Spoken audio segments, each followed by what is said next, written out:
Ni vitu gani sasa vya kuzingatia ninapoamua mimi kutafuta rafiki au kuwa na rafiki? Kuna vitu vikubwa vya kuzingatia, karibia vitatu. Kwa maana kwamba jambo la kwanza, angalia aina ya mtazamo alionayo kama rafiki.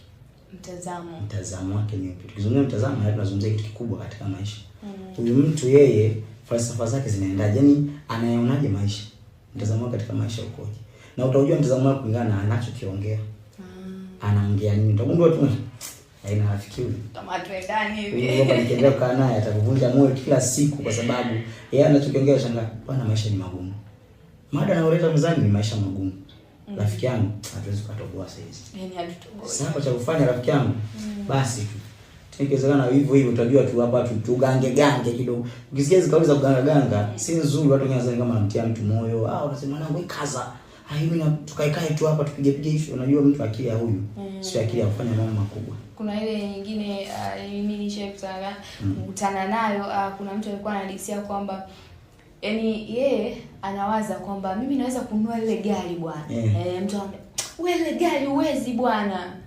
Sasa mtu anakuambia ni rafiki ambaye wewe unawaza pakubwa lakini yeye anawaza padogo. Yaani anaangalia leo. Yaani kama anakunyonya sasa. Yeye anaangalia leo. Maana mimi kuna watu kaniambia baba, wewe ukaa Dar es Salaam wewe na umemaliza chuo so muda mrefu. Haiwezekani. Autoboy. Sasa niko na rafiki wa huyu, nikienda ukaa naye atanipoteza. Kwa cha msingi ni kwamba na hao wao ni wagumu sana kuwabadilisha. Ukisema nikae naye atanitabadilisha ndio kwanza atakubadilisha wewe. Kwa ni bora ukimuona na mtazamo wa hivi anapokiongea. Lakini jambo la pili la kuzingatia ni huyu mtu ana nafasi gani katika hatima. Nafasi katika hatima. Sio mtazamo, kwa sababu kuna mitazamo mingine haiwezi kuathiri hatima yako. Naona mtu ana mitazamo lakini haiwezi kuathiri unapokwenda.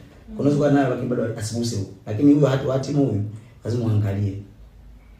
Maana maisha yangu, maana kuna point inafika mtu anamwamini mtu sana. Kiasi kwamba yule mtu ndo kama sehemu ya furaha. Rafiki yangu akiblock tayari, shangaa yule mtu hayupo tayari kufa.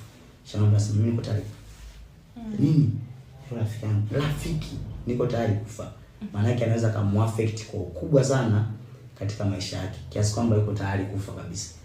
Lakini jambo la tatu la kuzingatia kwa upande wa marafiki ni marafiki kuangalia kitu gani ambacho niseme ni aina gani ya maisha ambao wao wameyachagua. Nikisema aina ya maisha ambao wameyachagua ni kwamba kuna mtu ambaye anaamua kuishi kama mtu fulani. Kama bwana mimi nimeamua kuishi kama mtu mfanyabiashara, mimi nimeamua kuishi kama msela tu. Mimi nimeamua kuishi kama mtu fulani. Kwa ukiangalia aina ya maisha yake, unagundua maisha yake siwezi kuishi. Umeona? Kuna wengine wao wanapenda ajira tu.